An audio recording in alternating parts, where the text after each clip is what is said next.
Repeat করতে চাই না। প্রথমে আমি জুলাই বিপ্লবের শহীদ এবং এই ভারতীয় আগ্রাসনের বিরুদ্ধে প্রথম শহীদ আরবারের আত্মার মাগফিরাত কামনা করে শুরু করছি।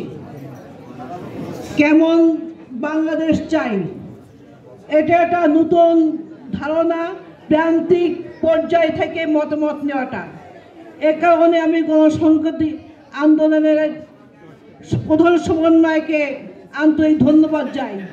যারা আমরা প্রান্তিক এলাকায় বাস করি, যা ঢাকায় মিডিয়ায় মুখ দেখাতে পারি না, কথা বলতে পারি না, তাদের জন্য একটা নতুন দিগন্ত উন্মোচন হলো আজকে আমি মনে করি। নতুন রাজনৈতিক যে বন্দোবস্ত, এই স্লোগানটার পাইনার মনে হয় জনতা জুনায়েদ সাকি সাহেব।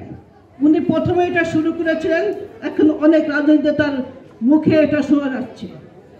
তাই এই যে সকলের আশা আকাঙ্ক্ষার অনেক রক্তপাতের মধ্য দিয়ে মাত্র 36 দিনে যে সরকার গঠিত হয়েছে, আমাদের তো আকাশচুম্বী প্রত্যাশা তার কাছে। সে কারণে কেমন বাংলাদেশ চাই। প্রথম দিকে শোনা গিয়েছিল, অনেকে বলেছিলেন যে এই সংবিধানটা ছুঁড়ে ফেলা হবে। আসলে সেটা চলে একমাত্র কাজ।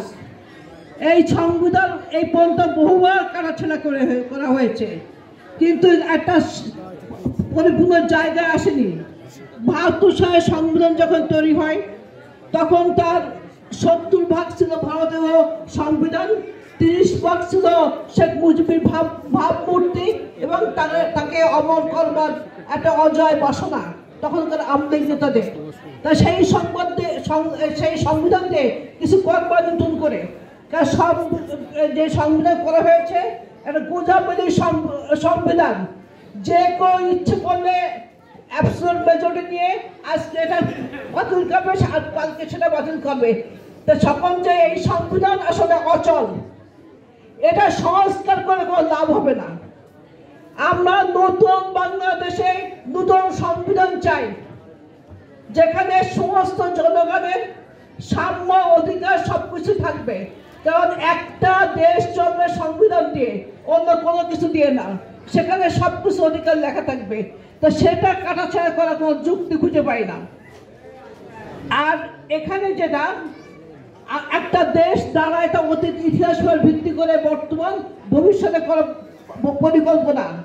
যে অতীতে 54 বছরে যে মিথগুলো আমরা শুনে শুনে এখানে আসছি, সেই মিথগুলোটা পরিষ্কার পরিপূর্ণ সত্যতার সামনে আসা দরকার। 30 লক্ষ লোক শহীদের কথা বলা হয়, সে 30 লক্ষ লোকের ঠিকানা কই? আমার যারা শহীদ উচিত তাদের নামে নাম ফলক দেওয়া, সেই নাম ফলক আমরা চাই।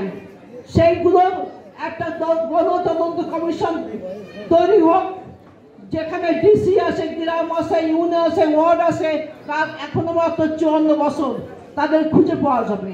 এই সত্যটা আবিষ্কার হওয়া দরকার।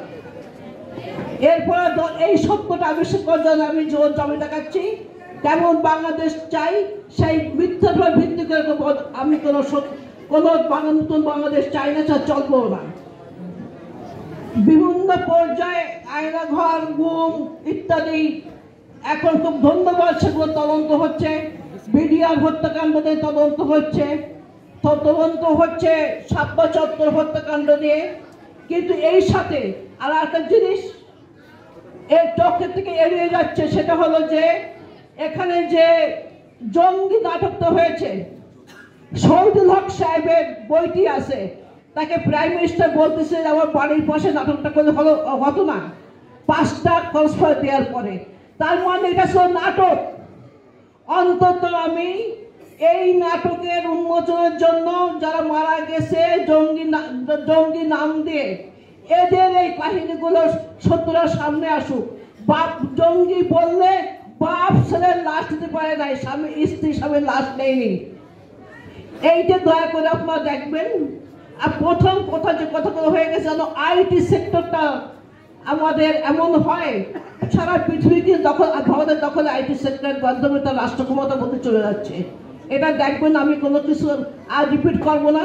এখানে শ্রমিকরা অনেক কথা বলেছে, কারণ শ্রমিকদের তাদের রুটি শেষ হয়ে গেছে। ভৈরব নদীর তীরবর্তী লবণচুয়া থেকে নোয়াপাড়া পর্যন্ত যে মিল কলকারখানা ছিল এগুলো কিন্তু শেখ মুজিবুর বলে জাতীয়করণ করার পর ধ্বংস হয়ে গেছে। এটা যখন চালু হয়, এটা আমার জন্য চালু হয় এই নতুন বাংলাদেশে, সেই দাবিও জানাচ্ছি। সকলকে ধন্যবাদ। আবার নতুন একটা থিম করবার জন্য প্রান্তিক পর্যায়ে মতামত নেওয়ার জন্য আমি উদ্যোক্তাদের আন্তরিক ধন্যবাদ।